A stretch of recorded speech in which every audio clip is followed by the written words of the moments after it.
ઉદ્યોગોમાં ચાલી રહેલા સંઘર્ષના કારણે હવે રાજ્ય સરકારની નવી માર્ગદર્શિકા મુજબ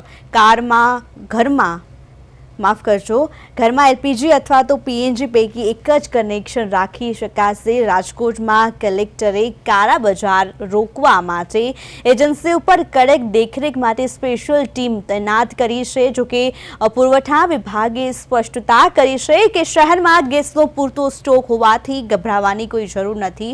ત્યારે પીએનજી એલપીજી પૈકી હવે એક જ કનેક્શન મળવાપાત્ર છે।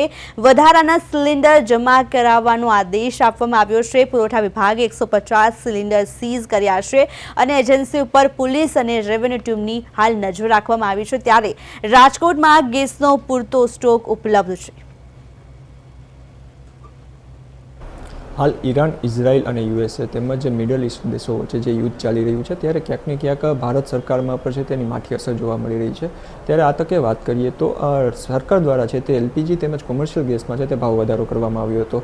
આ મુદ્દાને લઈને અત્યારે લોકો ભારે હાઇપ ક્રિએટ કરી રહ્યા છે। તેમજ આપણી સાથે અત્યારે જિલ્લા પુરવઠા અધિકારી જોડાયા છે। સર, ખાસ તો આજે જ એક સીએમઓમાંથી ફેરફાર કરીને આવ્યો છે તેમજ કલેક્ટર પણ દ્વારા છે એક મિટિંગ ગોઠવવામાં આવી હતી। આ શું નિર્ણય લેવામાં આવ્યો છે અને લોકોને શું કહેશો?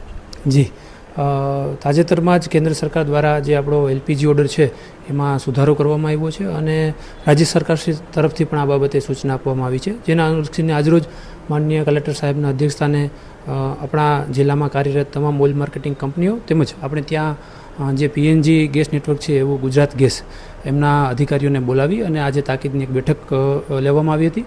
કેન્દ્ર સરકાર અને રાજ્ય સરકાર તરફથી તાજેતરમાં મળેલી સૂચના મુજબ હવેથી કોઈપણ ગ્રાહક છે એ એલપીજી અને પીએનજી બંને કનેક્શનો એકસાથે ધરાવી શકશે નહીં।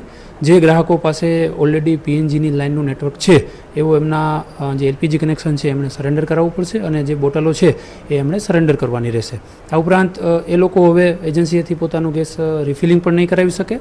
અમારા તરફથી તમામ એજન્સીઓને પણ આ બાબતે સૂચના આપી દેવામાં આવી છે। આ ઉપરાંત તમામ એજન્સીઓ પર એક રેવન્યુ કર્મચારી તેમજ એક પોલીસ કર્મચારીઓ પણ અમારા તરફથી ડેપ્યુટ કરી દેવામાં આવેલ છે।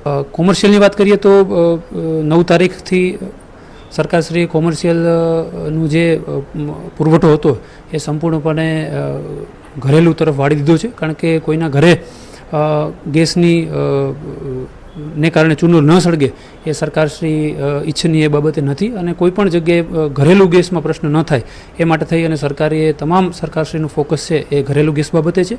આ ઉપરાંત જે હોસ્પિટલો છે, જે વૃદ્ધાશ્રમો છે, નિરાધાર ગૃહો છે, આ ઉપરાંત સરકારી કે પ્રાઇવેટ જે એજ્યુકેશનલ ઇન્સ્ટિટ્યૂટ છે એમની હોસ્ટેલો છે, આ તમામ જગ્યાએ આપણે કોમર્શિયલ ગેસનો પુરવઠો પૂરો પાડવાના જ છીએ અને હાલ એ ચાલુ પણ છે। એટલે એ બાબતમાં પણ કોઈ પ્રકારની તકલીફ ન થાય એ માટે પણ સરકાર અને વહીવટીતંત્ર કટિબદ્ધ છે।